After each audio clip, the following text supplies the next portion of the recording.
જાન્યુઆરી મહિનામાં વિદ્યુત સહાયકની ભરતી માટેની એક્ઝામ લેવામાં આવી હતી અને એ એક્ઝામ લીધા બાદ એમનું મેરિટ લિસ્ટ પણ બહાર પાડવામાં આવ્યું હતું, પરંતુ હજી સુધી કોઈપણ જાતની નિમણૂક પત્ર આપવામાં ન આવ્યા હતા, જેના કારણે અમે આગળ પણ ચીખલી ખાતે એક સભા કરી હતી, જોબ માંગ્યો હતો। માત્ર 35 જણને નિમણૂક પત્ર આપ્યા હતા।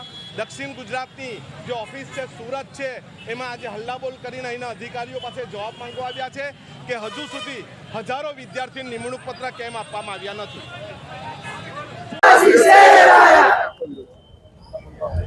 જે એપ્રેન્ટિસ તાલીમ સંપૂર્ણપણે જેમણે પાસ કરેલી છે, એનસીવીટીની તાલીમ જેમણે લીધી છે, પોલ ટેસ્ટ જેમણે પાસ કર્યા છે, તમામ ધારાધોરણમાં પાસ થયેલા લોકોની હમણાં જૂન મહિનામાં એક ભરતી, જાન્યુઆરીમાં એક ભરતી પડી। 19/1/2025 રોજ એ ભરતી થઈ, એનું રિઝલ્ટ 21 તારીખે આવી ગયું અને એમાં 1864 ઉમેદવારો પાસ થયા 6 જિલ્લાના। આ ઉમેદવારોને છેલ્લા 5 મહિનામાં એક ઓર્ડર આપવાની જગ્યાએ એમના લાગતા વળગતા કોન્ટ્રાક્ટરોને મેન પાવર પૂરો પાડવા માટે બારોબાર ટેન્ડરો આપી દીધા। હવે આ કોન્ટ્રાક્ટો એમના લાગતા વળગતા સગા સંબંધીઓ અને કેટલાક લોકો પર લાખો રૂપિયા લઈને ભરતી કરી રહ્યા છે।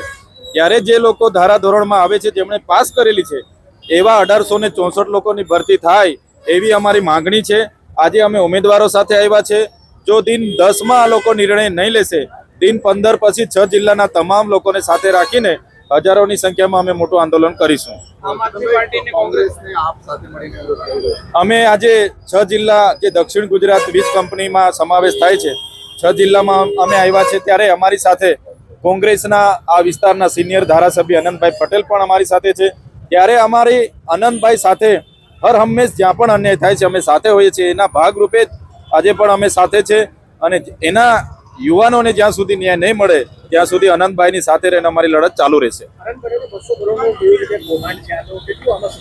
ચોક્કસપણે આવનારા દિવસોમાં એક કૌભાંડ પણ અમે બહાર પાડીશું। સાથે સાથે આ દક્ષિણ ગુજરાત વીજ કંપની ખાનગી ક્ષેત્રને આપવાના ઇશારે એ લોકો સ્માર્ટ મીટરની યોજના લાવ્યા છે, એનો પણ અમે વિરોધ કરીએ છીએ।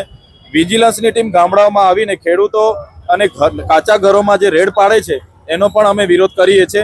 આવનારા દિવસોમાં તમામ મોરચે અમે આ કંપની સામે લડવા તૈયાર છે। એમનો ઘેરાવો કરવા માટેની ફરજ પડશે, એ પણ આવનારા દિવસોમાં અમે ઘેરાવો કરીશું।